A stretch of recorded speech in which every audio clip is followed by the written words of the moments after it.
going on, everyone? Welcome to another episode of Thorn's Jungle. Come on in. There be tigers in this jungle. Or is there? We'll get into that after this. But in case you don't know already, I do have a Patreon. So if you want to hear or see more Thorn's Jungle, become a member of my Patreon and you'll get one extra episode each week for your enjoyment. And you can get that for as little as $3 a month. So that's like 4 extra episodes of Thorn's Jungle for $3. I mean, you can't complain with that. But if you want to complain about it and don't have the $3 a month, that's totally fine. You can help me out just by rating the show. Subscribe, rate the show on any of your podcast apps. It all helps. So let's get into it. This episode is about tigers in Borneo. Now, for those of you that don't know much about Borneo, it is the 3rd largest island on the planet, and it's sort of east of Peninsular Malaysia. And at one point, Borneo, Peninsular Malaysia, Sumatra were all connected, and Java as well.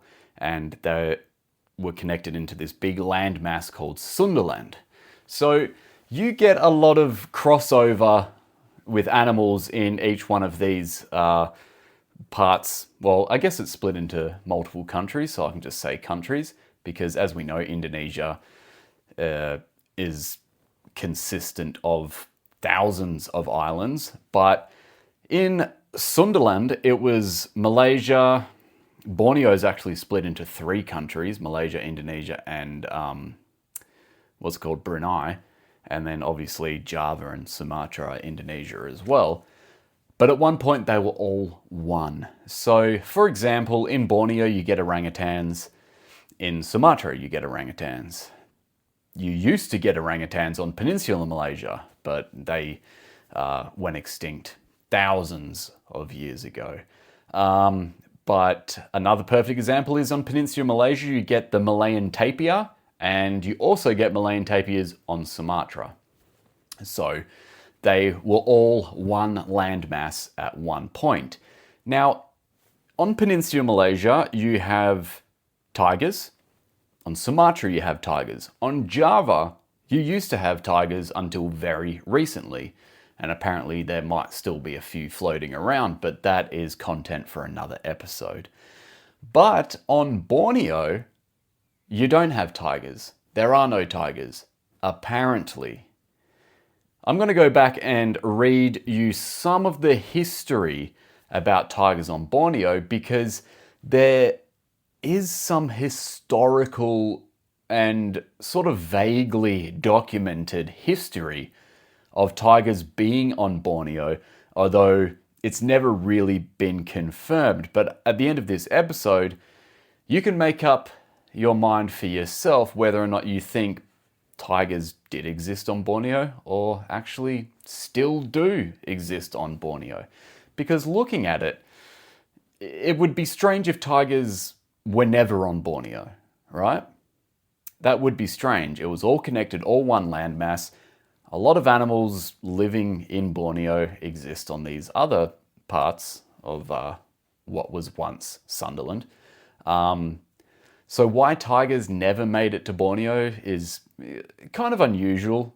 Let's get into it.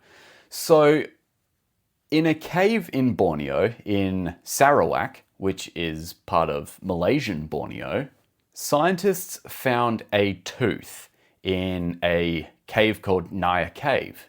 And this tooth was purported to be a canine tooth from a tiger. This canine tooth dated back to sort of the Pleistocene epoch, which was 10, 13,000 years ago, sort of at the latest. And then it goes all the way back, 5 million years, and then it's the Pliocene. So that would suggest that at one point there were tigers on Borneo, back in the Ice Age essentially, or towards the late Ice Age. But researchers and scientists are kind of conflicted with this because they only found one tooth no other remains, and they've never found, subfossils of tigers on Borneo before or since the discovery of this tooth. So there's a lot of conjecture about how accurate the scientists were with identifying this was a tiger tooth, and also whether or not it may have come from somewhere else. Malaysia, for example, and somehow it's ended up in Borneo, in a cave. They have also found other megafauna animals in this same cave. They found tapir remains that date back tens of thousands of years as well. But this one canine tooth is kind of an outlier, and you could look at it in two different sort of ways. You can look at it as, okay, it's a one-off, it's probably a fluke as to how it's there. Maybe somebody in Java or Malaysia or Sumatra found it or bought it somehow and brought it over to Borneo, and somehow it's ended up in this cave amongst other Ice Age megafaunal animals. Or you can look at it as it's the exception to the rule kind of thing. It's the black crow. Sorry, the white crow. Most crows are already black. So the white crow thing is, as a blanket statement, you can say all crows are black until you find a white crow. And then now it's sort of like, well, it's happened once. It is a thing now. So you can't really say that all crows are black, just like you can't say no tigers ever lived in Borneo because you found one tooth. Therefore, tigers must have existed on the island of Borneo. Now, it gets quite interesting because in the 19th century, a colonel called A.H. Everett compiled Dayak testimony. So the Dayak are the native tribe to Borneo, and he compiled a bunch of testimonies from the people, from the Dayak people, of an animal that they say exists on Borneo called the cave tiger, which is kind of interesting because it does sort of tie back to where they found that canine tooth. And he even reported seeing a tiger skull, which the Dayak tribe had in their possession. There are also reports of cave tigers amongst another group of people in Borneo called the Marut community. And they have folklore and testimony of cave tigers, which is quite interesting, but not surprising. Communities and tribes that live close to one another, when they sort of cross paths, they trade stories, oral traditions. That's one thing with humans, we are a species of storytellers. Now, in the early 1900s, lots of visitors going to Borneo, Western visitors to Borneo, witnessed some of these Dayak tribes and other communities wearing tiger skins. They also had tiger claws, other tiger parts, they had tiger bones, which they found quite interesting because in the 1900s it was never confirmed, like it isn't confirmed today, that tigers existed in Borneo. It was news to them. So they were quite curious as to how these people came in possession of tiger parts. Quite interesting. A lot of the Dayak did mention that there are tigers on Borneo, and it is a belief that they still existed in Borneo in the 1900s. But it also became quite evident that some or a lot of these tiger parts were traded from people coming over from Peninsular Malaysia or Sumatra. Come over, trade bits and pieces, gift some of these tribes tiger parts, and there you go, you've got tiger skins on Borneo. The interesting thing about these Dayak tribes and other communities on Borneo is the fact that they've got folklore and tales and lots of things about animals that do exist in Borneo, but also tigers. There is a huge sort of folklore and stories about tigers, which is unusual because it's almost like they see tigers as just another animal living on Borneo, which is interesting because they don't have these same stories for animals like tapirs, for example. Tapirs once existed on Borneo back in the Pleistocene, back in sort of Ice Age era, yet they don't have any stories of tapir. And tapir are very unusual looking animals. Tapir exist on Peninsular Malaysia and also Sumatra. And I believe they once did on Java. But you would think if stories of animals are being traded, like oral tradition amongst different groups and communities of people coming from Malaysia or Java or Sumatra, you would think that they would have the same sort of folklore around tapirs as they do tigers, yet they don't, which is quite unusual. That kind of would lead you to believe that they have this folklore around tigers because tigers were often seen by the people of Borneo, which is why they wouldn't have these oral traditions of tapirs, for example, because the Bornean people never saw tapirs. If we fast forward to the 1970s, a kind of famous French explorer called Dusan Gersi published a book about his adventures in Borneo. And I'd heard about this years ago, that this French explorer actually photographed a tiger in Borneo, and it was published in one of his books. And for a long time, I tried to find these photos. All online, could never find it. And obviously the book's in French as well, so it's hard to know sort of what was said about his experience with tiger. I'm sure now I can translate it.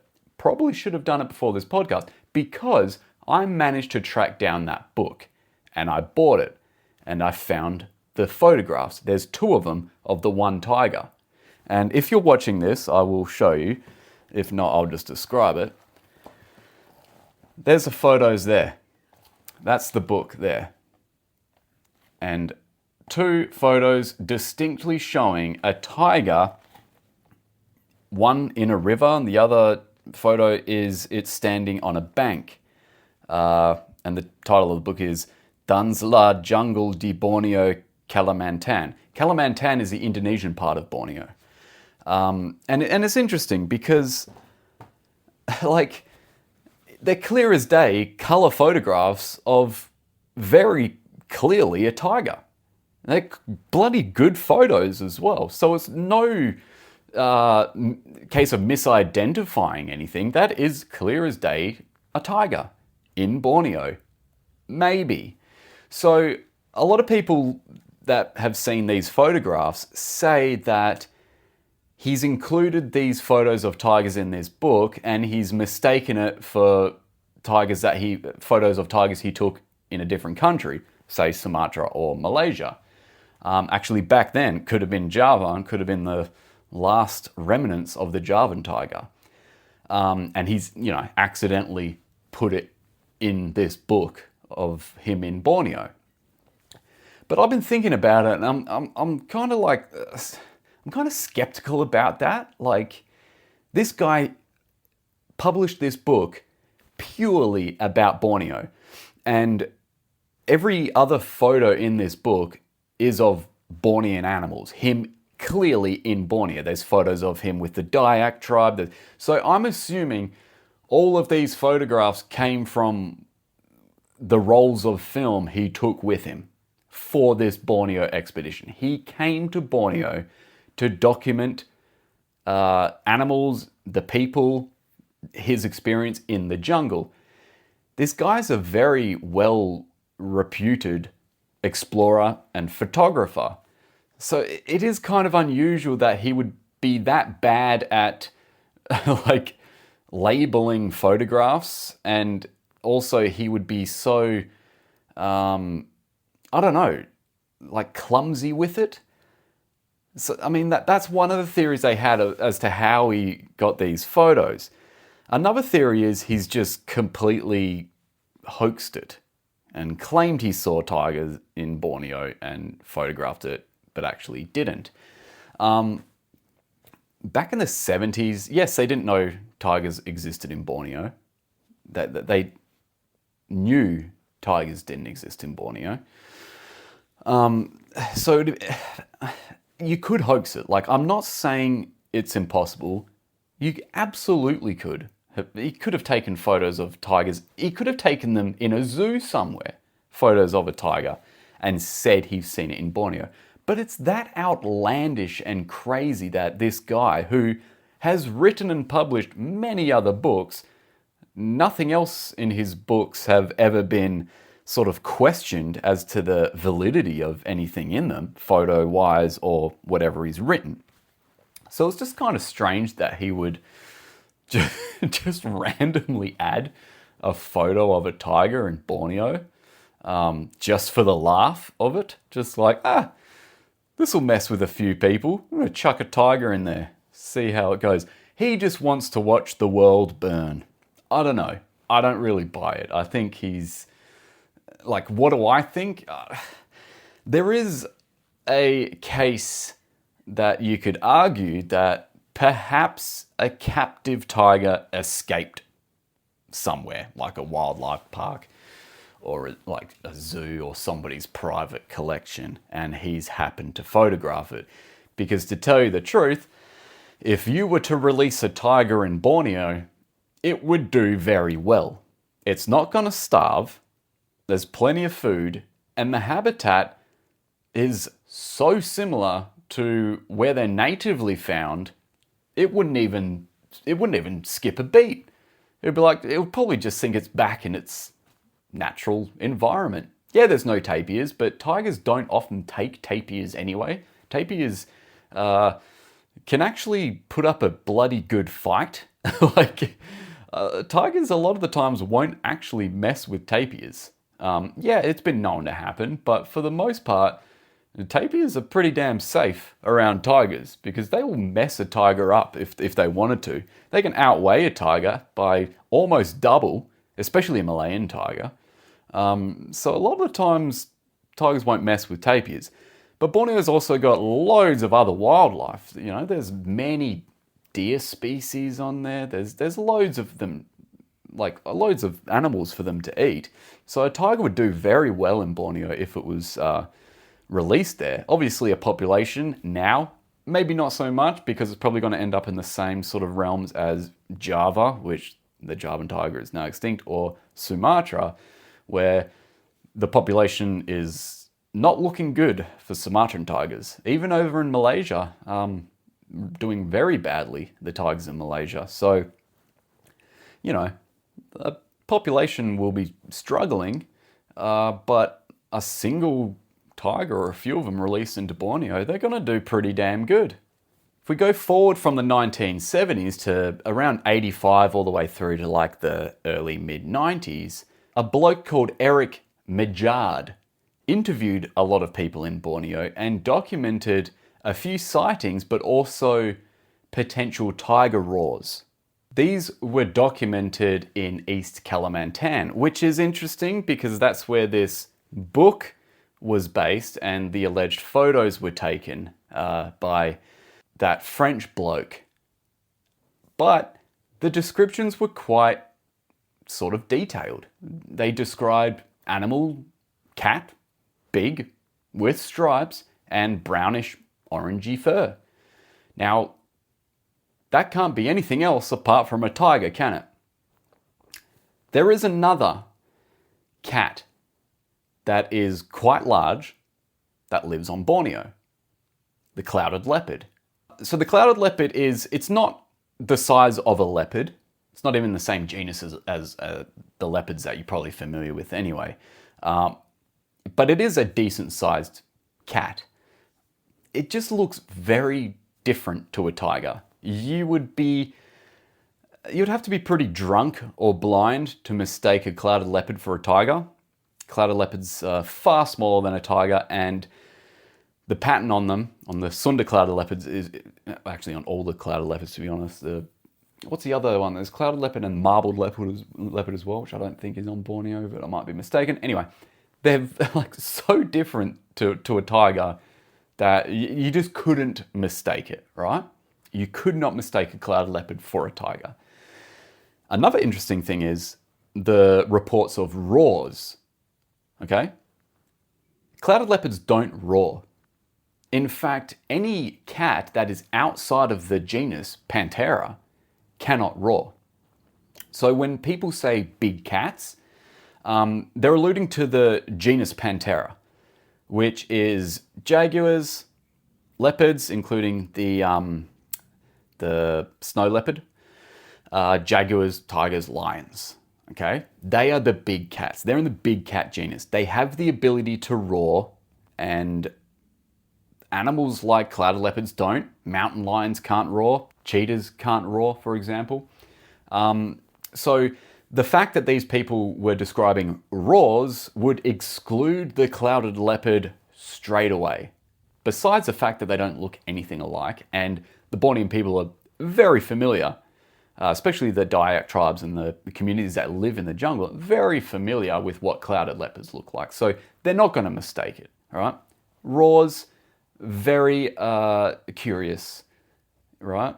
Majad, after talking to these people and gathering eyewitness descriptions and people that have heard roars, he came to 4 conclusions, 4 possibilities as to what these people were seeing and basically the possibility of tigers living in Borneo. This is what he came up with.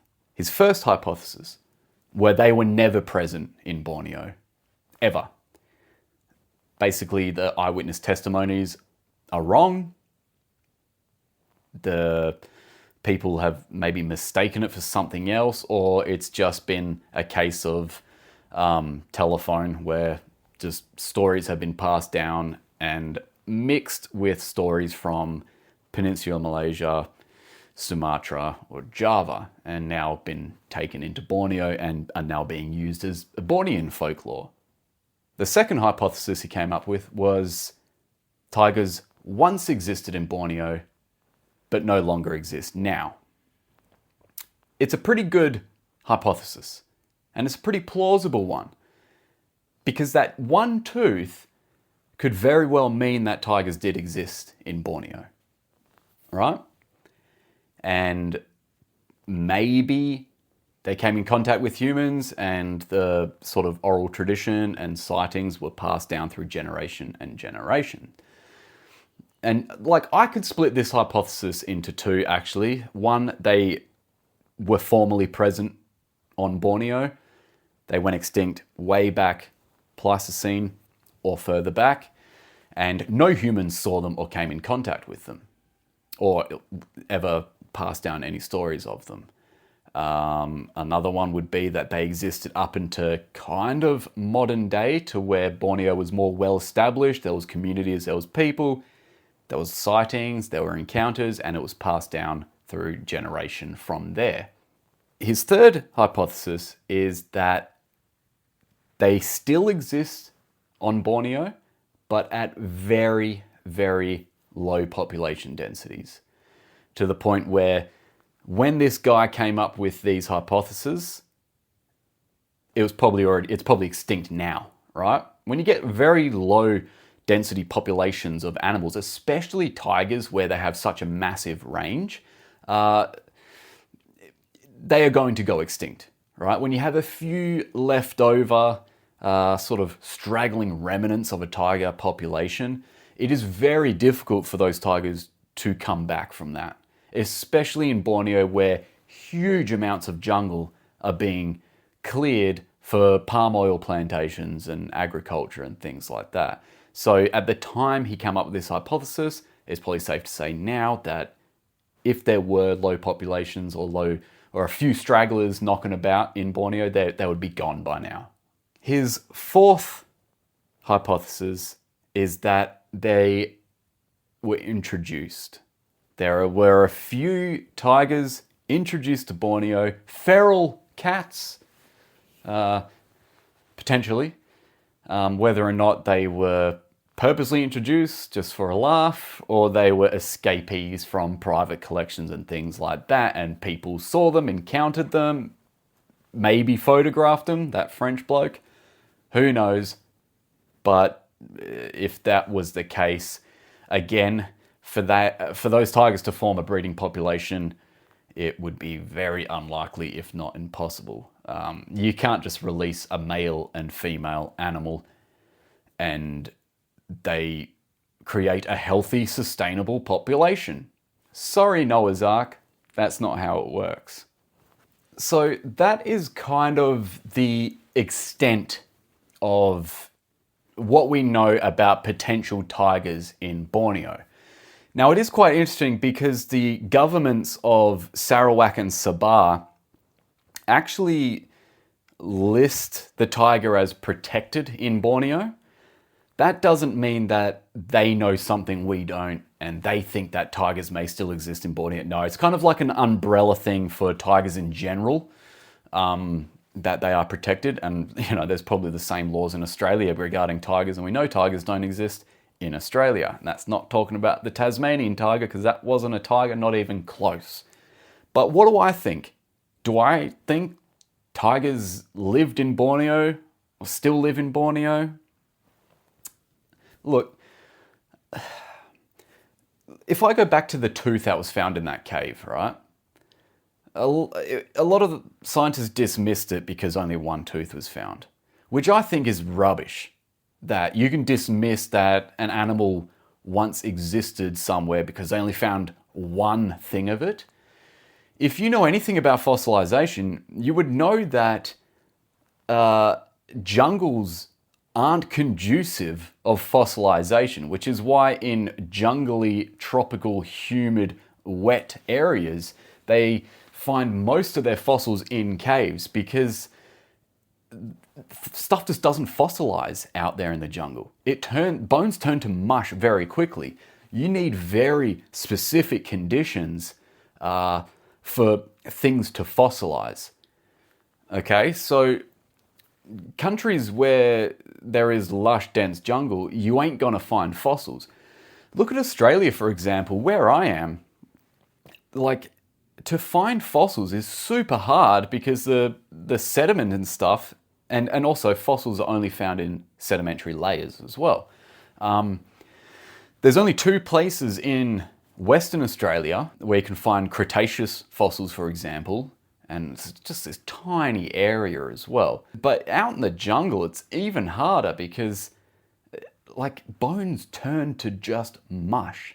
And for a bone to be fossilized, it needs to be fossilized in the matrix it basically died in. So, for example, if an animal died next to a river, gets washed away in the river, a bunch of clay or like sandstone, chalk, something like that, limestone even, builds up on top of it, then it can fossilize. If it dies out in a jungle somewhere on just soil or anything and remains there, it will just disappear into nothing very quickly.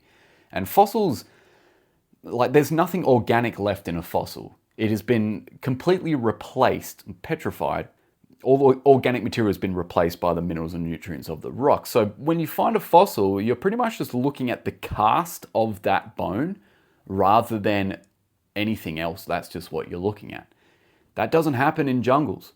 It doesn't happen in many parts of the world. In fact, it is very rare to find places that are conducive of fossilization, especially, for example, if you find, like, a lot of megafauna, Ice Age megafauna, the fossils you find aren't completely fossilized. They're what's called subfossils, where it's not necessarily bone, but it still looks like bone and is heavy because of the petrification that's happening to it. I've got loads of them here, like woolly mammoth bones and things like that. They're not completely fossilized, but they are pretty damn close.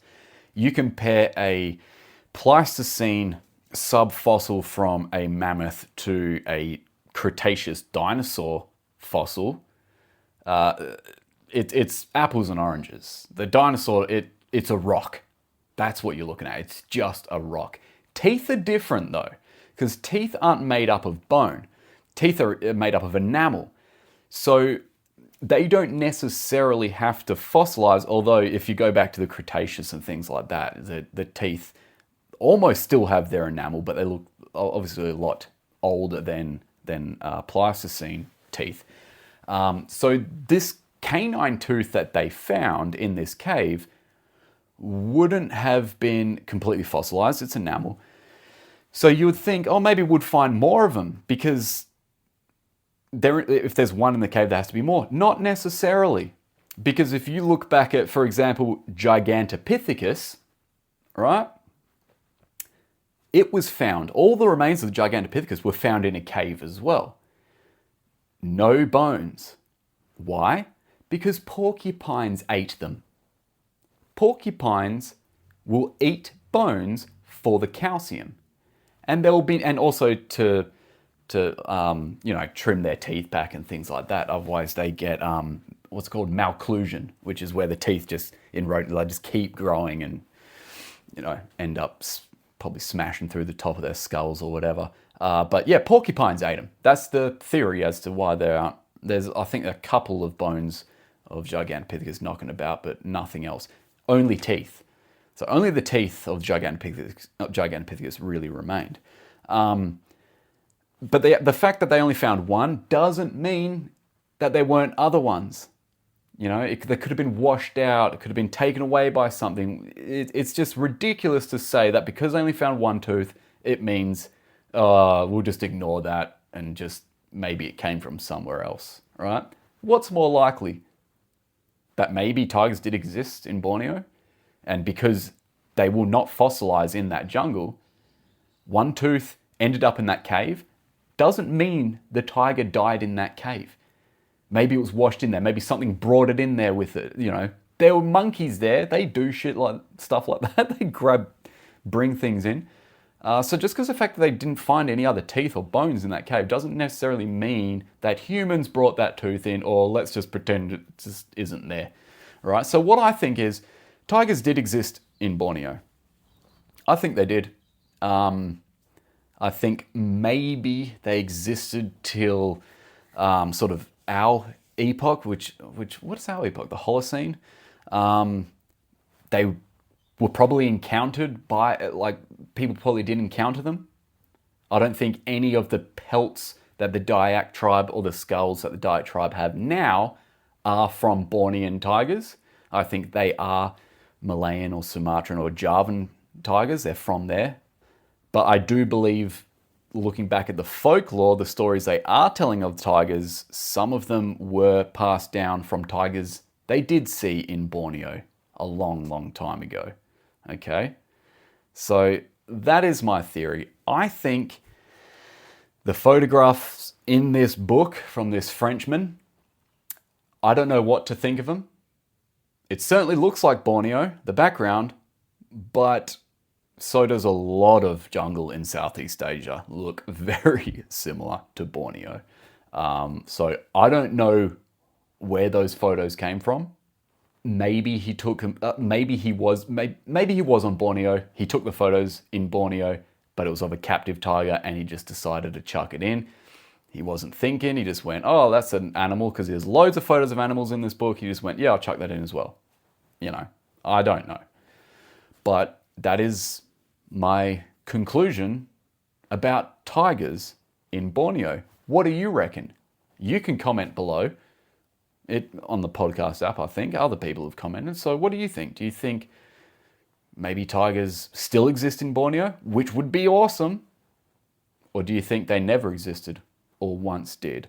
Let me know. Anyway, hope you enjoyed this episode. I love a good animal mystery, and I'll see you next time in another episode of Thorn's Jungle. Take care, everyone.